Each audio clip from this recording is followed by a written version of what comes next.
Welcome student, स्वागत है आपका एवी क्लासेस के इस मंच पर। तो देखिए आज का जो अपना टॉपिक रहेगा मोस्ट इम्पोर्टेंट रहेगा। तो आपको दिखाई भी दे रहा होगा सौरमंडल। आज हम जो है सारे के सारे सौरमंडल से रिलेटेड जितने भी क्वेश्चन कॉम्पिटिटिव एग्ज़ाम के लिए बनते हैं हर बात यहाँ आपकी क्लियर कर दी जाएगी। ठीक है, तो देखिए बड़ा ध्यान से देखिए इस वीडियो को और ज़्यादा से ज़्यादा इस वीडियो को शेयर करें। हर छोटा बच्चा 6th से लेकर के 12th क्लास तक का हर बच्चा इस वीडियो को ज़रूर देखें, क्योंकि सौरमंडल से रिलेटेड एक भी जानकारी ऐसी नहीं है जो आपको यहाँ नहीं मिलेगी। सारी की सारी बातें यहाँ क्लियर कर दी जाएंगी। तो सबसे पहले हम शुरुआत करते हैं, हम सौरमंडल के बारे में आपको बता दें थोड़ा सा। सौरमंडल में सबसे पहले किस किस से बना होता है ये चीज़ें यहाँ क्लियर करेंगे। फिर हम सभी ग्रहों के बारे में, कितने ग्रह हैं, कितनी दूरी पर है, कितने दिन में अपना एक चक्कर पूरा करता है, सारे के सारे क्वेश्चन यहाँ कवर करने का काम करेंगे। आज के बाद सौरमंडल जो है आपके दिमाग में बिल्कुल उतार दिया जाएगा, ये मेरी गारंटी है। ठीक है, बस आपने इस वीडियो को ज़्यादा से ज़्यादा, जब भी आप वीडियो देखते हो लाइक ज़रूर किया करो, शेयर किया करो, कमेंट करके बताया करो कुछ एक जो कमियाँ रहेगी उसको दूर कैसे करें हम, या फिर कैसा लगा ये ज़रूर बताया करो। तो आज देखिए अपना जो टॉपिक हम शुरुआत करते हैं, सबसे पहले डेफिनेशन करते हैं हम सौरमंडल की, कि सौरमंडल है क्या। ठीक है, सौरमंडल जो है अपना सूर्य, उपग्रह, धूमकेतु, क्षुद्र ग्रह से मिलकर जो बना होता है उसको क्या कहते हैं हम, सौरमंडल कहते हैं। ठीक है, कि सौरमंडल के अंदर सूर्य भी आता है, ग्रह भी आते हैं, उपग्रह भी आते हैं, धूमकेतु भी आते हैं, क्षुद्र ग्रह भी आते हैं। ये सारे मिलकर के क्या है, किसका निर्माण करते हैं, सौरमंडल का निर्माण करते हैं, यानी कि जिसको क्या बोलते हैं इंग्लिश में सोलर सिस्टम। ठीक है, याद रखेंगे तारे जो है सौरमंडल का हिस्सा नहीं होते, ये बात ध्यान रखेंगे। तो सबसे पहले बात करूं यहाँ मैं सूर्य की, सूर्य के बारे में डिस्कस करेंगे, कोई भी क्वेश्चन नहीं छूटेगा सूर्य के बारे में। सबसे पहले बात करें, सूर्य वास्तव में एक तारा है, सूरज को क्या बोलते हैं हम, एक स्टार है वास्तव में ये। इसके जो केंद्र में यानी कि सेंटर में इसका जो टेम्परेचर है वो 10⁻⁶ 10 की पावर 6 केल्विन है, और जो इसकी सतह का ताप है वो कितना है, 5800 केल्विन है। ठीक है, याद रखेंगे 5800 केल्विन है। उसके बाद हम बात करें सूर्य के नाभिकीय संलयन द्वारा ऊर्जा प्राप्त होती है। ठीक है, अंदर जो नाभिक में विस्फोटक होते रहते हैं जिसके कारण ऊर्जा उत्पन्न होती रहती है। जो सूर्य का नाभिक, उसके सूर्य जो है किस किस से बना होता है, इसके अंदर हाइड्रोजन गैस होती है 71%, हीलियम हीलियम गैस होती है 26.5%, और अन्य जो है 2.5% यानी कि 2.5% जो है अन्य गैसें से मिलकर ये बना होता है, अन्य तत्वों से मिलकर बना होता है। ठीक है, तो ये थी अपने पास सूर्य के बारे में, जो उसकी सतह के बारे में जानकारियाँ थी वो। अब हम बात करें जो सूर्य का प्रकाश है, मोस्ट इंपॉर्टेंट क्वेश्चन है, पृथ्वी तक पहुंचने के लिए 8 मिनट और 16 सेकंड लेता है। कॉम्पिटिटिव एग्जाम में बहुत बार पूछा गया है कि सूर्य का प्रकाश पृथ्वी तक पहुंचते में कितना समय लेता है, 8 मिनट और 16 सेकंड। आज के बाद याद रखेंगे। अगला सवाल है, पृथ्वी से सूर्य की दूरी कितनी है। आपके यदि ऑप्शन में ये दे रखा है 14.96 करोड़ दे रखा है तो भी ठीक है, और लगभग एस्टिमेटेड 15 करोड़ भी बिल्कुल ठीक है। ये बात ध्यान रखेंगे, 15 करोड़ भी बिल्कुल सही रहेगा। ठीक है, नेक्स्ट देखिए, जो सूर्य का प्रकाश है उसकी चाल क्या रहेगी। सूर्य के प्रकाश की जो चाल है वो होती है 3 × 10⁸ मीटर पर सेकेंड, यानी कि एक जो मीटर है वो 1 सेकंड में कितना, 3 × 10⁸ मीटर पर सेकंड, इतनी जो है 1 सेकंड में दूरी कवर कर लेता है सूर्य का प्रकाश। ठीक है, या इसी जो स्पीड है इसी को हम वैक्यूम में जो है लाइट की स्पीड भी लेते हैं। ठीक है, निर्यात में प्रकाश की चाल भी बोलते हैं हम। जो सौर कलंकों का जो ताप है वो 1500 डिग्री सेल्सियस होता है। उसके बाद हम बात करें सूर्य के सबसे निकटतम तारा जो है वो प्रोक्सिमा सेंचुरी है। याद रखेंगे, सबसे जो सूर्य के नज़दीक तारा कौन सा है, प्रोक्सिमा सेंचुरी। याद रखेंगे, मोस्ट इंपॉर्टेंट है ये भी आपके लिए। अगला हम डिस्कस करेंगे सभी के सभी ग्रह। देखियो कितने अच्छे से डिज़ाइन किए गए हैं, बिल्कुल स्थिति के अकॉर्डिंग हर जो ग्रह के बारे में बिल्कुल यहाँ डिटेल में आपको करवाया जाएगा। सबसे पहले बात करूँ मैं, वर्तमान में प्रेजेंटली जो है 8 ही ग्रह हमारे मान्य है। ठीक है, 8 ग्रह हैं।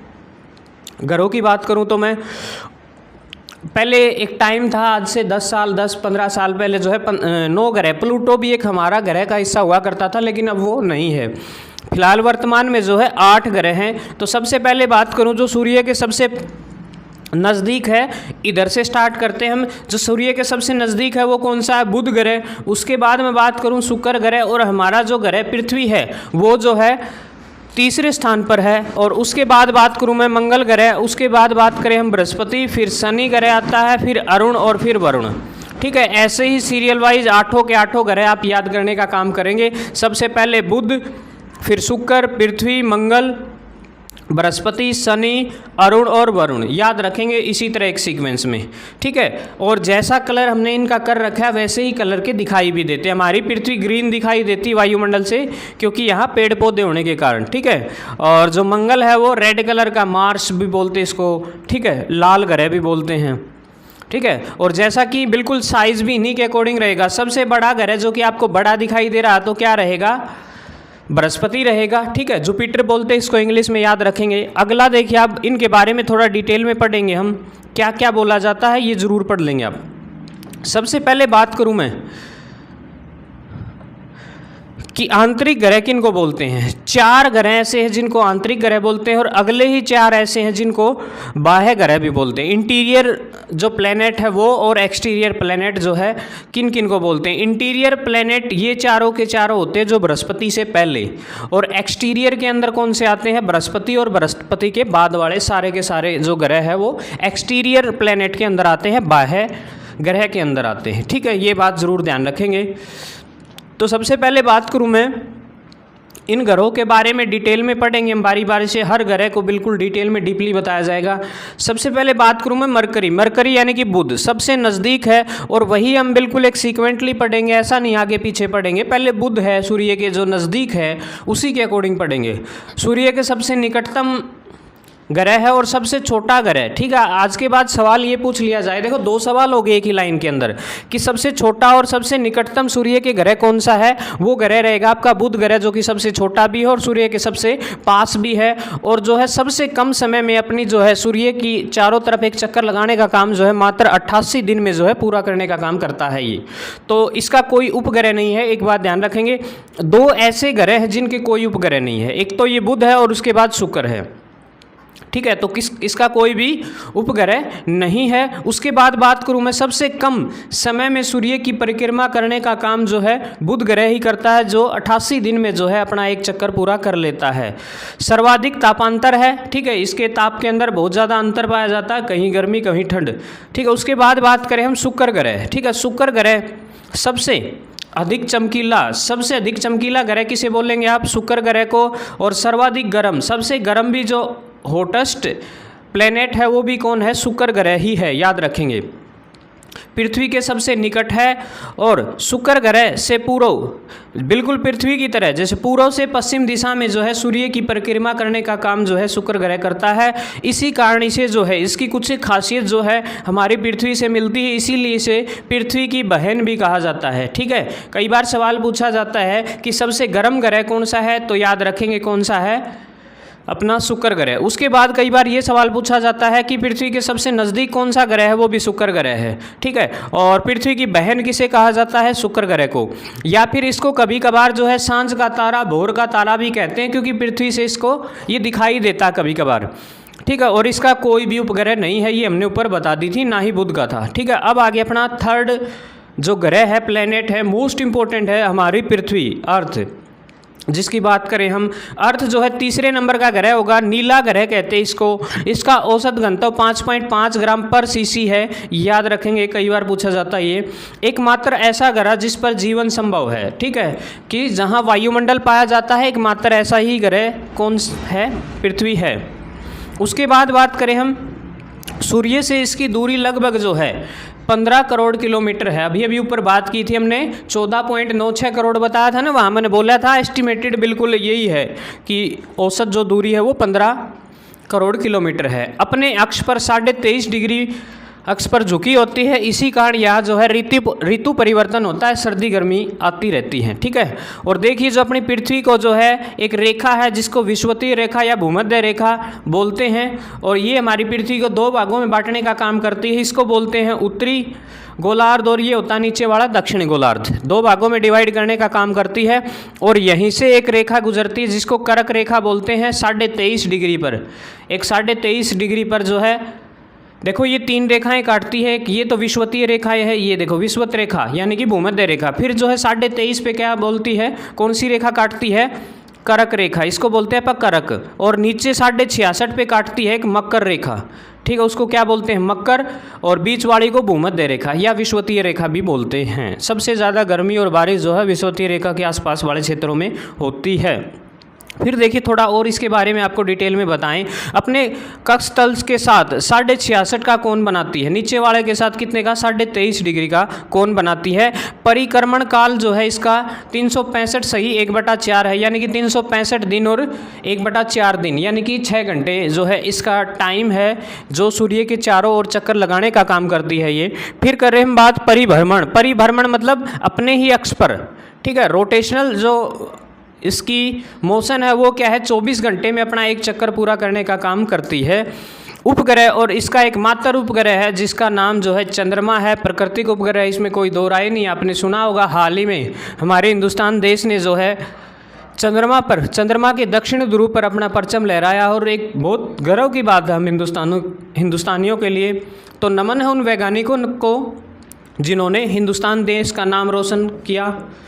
तो आगे बात करें हम पृथ्वी पर महत्वपूर्ण तथ्य है, पृथ्वी से रिलेटेड कुछ एक और बातें जो इसकी आकृति है वो जियोइड जैसी है, ठीक है, जियोइड याद रखेंगे आप, मतलब गोलाकार नहीं है पूर्णतः, ये इलिप्टिक से भी बोल सकते हैं आप इसको। और लगभग 71% भाग पर, 71% भाग पर जो है जल है, और जल जो है मोस्टली जो है महासागरों में पाया जाता है, बहुत ज़्यादा जल जो है महासागरों में पाया जाता है। उसके बाद में स्थल जो है 29% भाग पर क्या है, स्थलीय पार्ट है पृथ्वी का। उसके बाद बात करें इसकी अनुमानित आयु है वो लगभग 4.6 बिलियन वर्ष है इसकी आयु। उसके बाद धरातल पर का क्षेत्रफल जो है 51.1 करोड़ वर्ग किलोमीटर है इसका, ये बात ध्यान रखेंगे। ये कुछ एक महत्वपूर्ण तथ्य थे पृथ्वी से रिलेटेड, क्योंकि पृथ्वी एक इम्पोर्टेंट ग्रह है, ठीक है। तो देखिए अगला जो अपना ग्रह है वो मंगल ग्रह है। मंगल ग्रह को लाल ग्रह, ठीक है, मार्स बोलते हैं, लाल ग्रह भी बोलते हैं, रेड कलर का दिखाई देता है। सौरमंडल का सबसे ऊंचा पर्वत निक्स ओलंपिया, ठीक है, निक्स ओलंपिया जो है इसी पर है। 2 उपग्रह हैं इसके, फोबोस और डेमोस, ठीक है, याद रखेंगे, फोबोस और डेमोस जो है इसके 2 उपग्रह हैं। धरातल की मृदा जो है लो ऑक्साइड की अधिकता है इसके धरातल की जो मृदा के अंदर है। उसके बाद हम बात करें अपना अगला जो उपग्रह है, सबसे बड़ा सौरमंडल का सबसे जो बड़ा उपग्रह है वो कौन है, सबसे भारी भी है वो कौन है, बृहस्पति है, याद रखेंगे ये बात। तारा व ग्रह दोनों के गुण पाए जाते हैं, इसके अंदर स्टार और ग्रह दोनों के गुण पाए जाते हैं। इसमें स्वयं की रेडियो ऊर्जा है, एक ऐसा यही ग्रह है जिसके अंदर खुद की रेडियम एनर्जी है। और सर्वाधिक उपग्रहों की संख्या जो है 63 है। आपसे पूछ लिया जाए सबसे अधिक उपग्रह जो है किस ग्रह के हैं, वो अपना बृहस्पति होगा, याद रखेंगे, बृहस्पति ग्रह के क्या है 63 उपग्रह हैं। उसके बाद हम बात करें शनि की। शनि जो है एक मोस्ट इम्पोर्टेंट ग्रह है, आपको पता भी होगा शनि के बारे में। देखिए हम बात करें शनि ग्रह की, इसके चारों तरफ चमकदार वलय होते हैं, जो देखिए हमें दिखा भी रखे, जैसे ये ग्रह इसके चारों तरफ वलय से होते हैं, ठीक है। दूसरा सबसे बड़ा अधिक उपग्रह वाला ग्रह है। सबसे ज़्यादा उपग्रह जो बताए थे हमने बृहस्पति के हैं जिसके 63 हैं। और फिर हम बात करें किसके हैं, शनि के हैं, और शनि के जो है 33 उपग्रह हैं, सॉरी याद रखेंगे 63 उपग्रह हैं। उसके बाद हम बात करें अपना ग्रह नंबर 7 अरुण जो है, अरुण की खोज सन 1781 में विलियम हर्शेल ने की थी। लेटा हुआ ग्रह, 180 डिग्री पर लेटा हुआ ग्रह भी कहा जाता है इसको। इसके उपग्रहों की संख्या जो है 21 है, और पूर्व से पश्चिम की ओर सूर्य की परिक्रमा करने का काम करता है। हरा ग्रह भी कहते हैं इसको, और वलय भी हैं इसके चारों तरफ हरे कलर के, ठीक है। उसके बाद हम बात करें अपना जो नेक्स्ट उपग्रह है वो है नेपच्यून, या फिर उसको क्या बोलते हैं वरुण, ठीक है। वो अरुण था, ये क्या है वरुण। सूर्य के सबसे अधिक दूरी पर, मतलब सबसे आखिरी ग्रह है ये, और सबसे अधिक दूरी पर है। उपग्रहों की संख्या 8 है, और इसकी खोज जो है जोहान गाले ने की थी। और सबसे ठंडा जो उपग्रह है वो कौन सा है, यही है। अभी बताया था हमने, सबसे गर्म उपग्रह जो है वो कौन था, शुक्र था। और सबसे ठंडा कौन सा है, वरुण जो है सबसे ठंडा उपग्रह है, ठीक है। उसके बाद हम बात करें पृथ्वी का एक उपग्रह है चंद्रमा, उसके बारे में थोड़ा सा कुछ एक यहाँ डिस्कस करेंगे हम। जो मून है, मून के बारे में बताऊं तो चंद्रमा पर गुरुत्वाकर्षण जो बल है का बल का मान जो है पृथ्वी के गुरुत्वाकर्षण का 1/6 भाग है, मतलब वहाँ कम है पृथ्वी के। चंद्रमा का अधिकतम कितना भाग हम पृथ्वी से देखा जा सकता है, लगभग 55% भाग जो है यहाँ से हम देख सकते हैं। उसके बाद चंद्रमा की परिक्रमण व परिभ्रमण दोनों ही अवधियाँ समान है, वो कितनी है 27.32, यानी कि लगभग 27 दिन, याद रखेंगे। चंद्रमा पे कोई वायुमंडल नहीं है। चंद्रमा पर पहला कदम जो है, याद होगा आपको, 19 जुलाई 1969 को नील आर्मस्ट्रॉन्ग अपोलो 2 इन्होंने रखा था। उसके बाद मैं बात करूं चंद्रमा का प्रकाश पृथ्वी पर इस स्पीड से 1.3 की स्पीड से पहुंच जाता है, मतलब इतने टाइम में पहुंच जाता है। ठीक है, 1.3 सेकंड में जो चंद्रमा की लाइट है वो पृथ्वी तक पहुंच जाती है। सूर्य की कितने में पहुंची थी, 8 मिनट लगाती है और 16 सेकंड, याद रखेंगे 16 सेकंड, 8 मिनट और 16 सेकंड सूर्य की जो लाइट है यहाँ तक पहुँचने के लिए। चंद्रमा की पृथ्वी से अधिकतम दूरी को अपसॉर्ब डिस्टेंस बोलते हैं, जो 406,000 किलोमीटर है।